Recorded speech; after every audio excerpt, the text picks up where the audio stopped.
दोस्तों, एक कहावत है कंगाली में आटा गीला, और यह कहावत आज के समय में बांग्लादेश पर बिल्कुल फिट बैठती है। इस समय बांग्लादेश के हालात बस से बदतर होते जा रहे हैं। जब आर्थिक समस्याएं बढ़ रही हैं, तो ऐसे में भारत ने बांग्लादेश के पावर सेक्टर पर बड़ा एक्शन लिया है। यह वह कदम है जिसकी उम्मीद और आशंका लंबे समय से लगाई जा रही थी। भारत ने स्पष्ट कर दिया है कि बांग्लादेश का बकाया पैसा चुकाने में देरी के कारण अब उन्हें इस कदम के लिए मजबूर होना पड़ा है। अडानी पावर ने बांग्लादेश पावर डेवलपमेंट बोर्ड यानी कि पीडीबी को पहले ही चेतावनी दी थी। 27 अक्टूबर को अडानी ने पीडीबी को एक पत्र भेजा था, जिसमें 30 अक्टूबर तक बकाया चुकाने की मांग की गई थी। इस पत्र में अडानी का कहना था कि अगर भुगतान नहीं हुआ तो वह 31 अक्टूबर से बिजली सप्लाई को रोक सकते हैं, जो कि पावर परचेस एग्रीमेंट के अनुसार उनका अधिकार है। क्या हम यह कह सकते हैं कि बांग्लादेश के इस संकट ने हमें एक महत्वपूर्ण सबक सिखाया है? अडानी के एक अधिकारी के अनुसार बिजली की कीमतों में हाल ही में किए गए संशोधन ने इस संकट को और बढ़ा दिया है।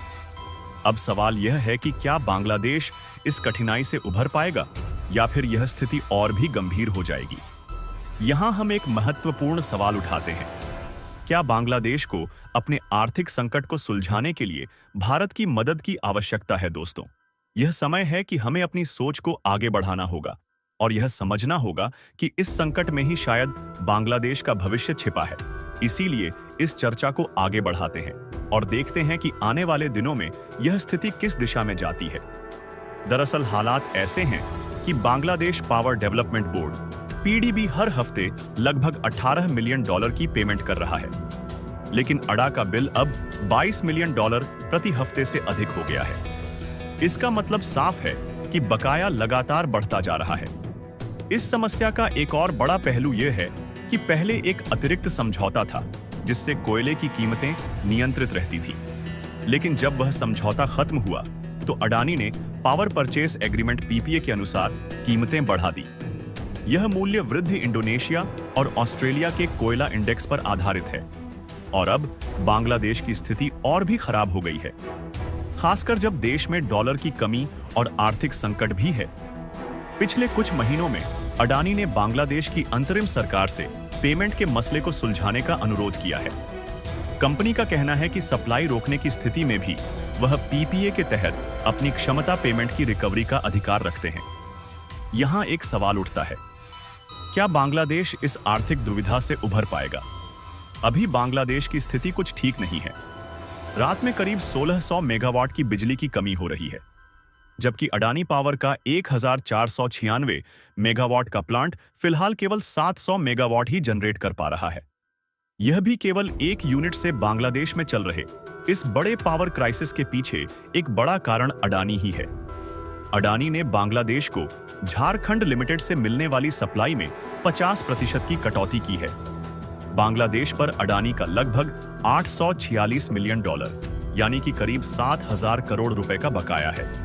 यही कारण है कि यह बड़ा कदम बांग्लादेश के ऊपर भारत की अडानी कंपनी के द्वारा लिया गया है। तो सवाल यह है कि क्या बांग्लादेश इस संकट से उभर पाएगा या यह स्थिति और भी गंभीर हो जाएगी?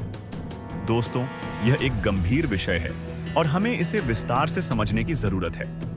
अगर बांग्लादेश ने अभी भी अडानी पावर को बकाया पैसा नहीं चुकाया, तो आगे जाकर बांग्लादेश को सप्लाई होने वाली पूरी बिजली की कटौती भी हो सकती है।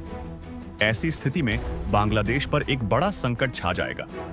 इस समय बांग्लादेश की टेक्सटाइल इंडस्ट्री और पावर प्लांट पूरी तरह से फेल हो रहे हैं और बड़े संकट का सामना कर रहे हैं। इस संकट के कारण बांग्लादेश को पाकिस्तान की राह पर चलने के लिए मजबूर किया जा रहा है। वहां महंगाई ने कमर तोड़ दी है और फैक्ट्रियों में काम करने वाले वर्कर्स को लगातार निकाला जा रहा है। यही कारण है कि बड़े प्रदर्शन बांग्लादेश के अंदर हर दिन हो रहे हैं। अगर अडानी के इस बड़े एक्शन के बाद भी बांग्लादेश ने पैसा नहीं चुकाया, तो अडानी को दूसरे विकल्पों की तलाश करनी होगी। शायद सवन बंड के जरिए अपने पैसे की रिकवरी बांग्लादेश से करनी पड़ेगी। इसके अलावा अडानी के अलावा और भी 5 भारतीय कंपनियां बांग्लादेश को बिजली सप्लाई करती हैं और बांग्लादेश काफी हद तक भारत पर बिजली के मामले में निर्भर है। आपको यह जानकर हैरानी होगी कि इन कंपनियों का पैसा भी बांग्लादेश की सरकार चुका नहीं पा रही है। अगर इन कंपनियों के द्वारा भी बांग्लादेश के ऊपर एक्शन लिया जाता है और बिजली की सप्लाई में कटौती कर दी जाती है, तो इससे बांग्लादेश की स्थिति और भी खराब हो सकती है। बांग्लादेश लगातार कह रहा है कि उनके पास फॉरेक्स रिजर्व में लगातार कमी हो रही है। केवल कुछ दिनों का फॉरेक्स रिजर्व उनके पास बचा हुआ है। डॉलर की कमी के कारण वह इस पेमेंट को चुका नहीं पा रहे हैं। जो भी सामान बांग्लादेश दूसरे देशों से इंपोर्ट करता है, उसके बिल चुकाने के लिए उनके पास केवल 2 महीनों का ही फॉरेक्स रिजर्व बचा है। हालांकि बांग्लादेश ने IMF से 3 अरब डॉलर की मदद भी मांगी है, लेकिन वहां से भी उन्हें कोई राहत फिलहाल नहीं मिल रही। यह याद दिलाने वाली बात है कि IMF के दरवाजे पाकिस्तान भी खटखटा आता रहा है और अब बांग्लादेश की स्थिति भी वैसी ही होती जा रही है जैसी कि श्रीलंका में एक बड़े आर्थिक संकट के समय थी। इसीलिए दोस्तों, इस संकट से निपटने के लिए बांग्लादेश को कुछ ठोस कदम उठाने होंगे, वरना स्थिति और गंभीर हो सकती है। और अगर उस समय भारत श्रीलंका की मदद नहीं करता तो श्रीलंका बुरी तरह से बर्बाद हो जाता। वहीं यही स्थिति अब बांग्लादेश में भी बन रही है।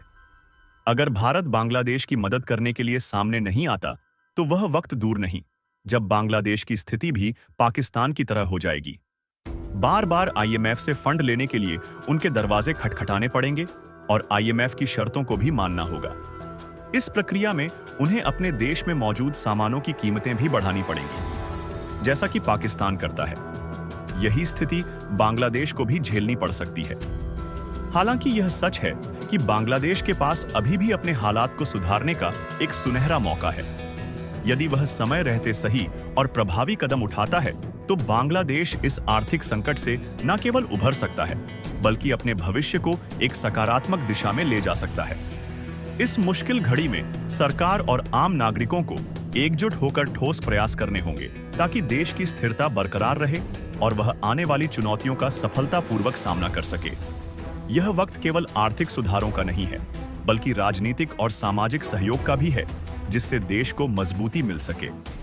दोस्तों, आपकी क्या राय है? क्या बांग्लादेश समय रहते अपनी आर्थिक स्थिति को सुदृढ़ करने में सफल हो पाएगा या उसे भी पाकिस्तान जैसी कठिनाइयों का सामना करना पड़ सकता है? बांग्लादेश के भविष्य को लेकर आपकी क्या सोच है? आपकी सोच और सुझाव हमें कमेंट बॉक्स में जरूर बताएं। अगर आपको यह वीडियो और इसमें दी गई जानकारी पसंद आई हो तो इसे लाइक करना ना भूलें। हमारे चैनल को सब्सक्राइब कर लीजिए।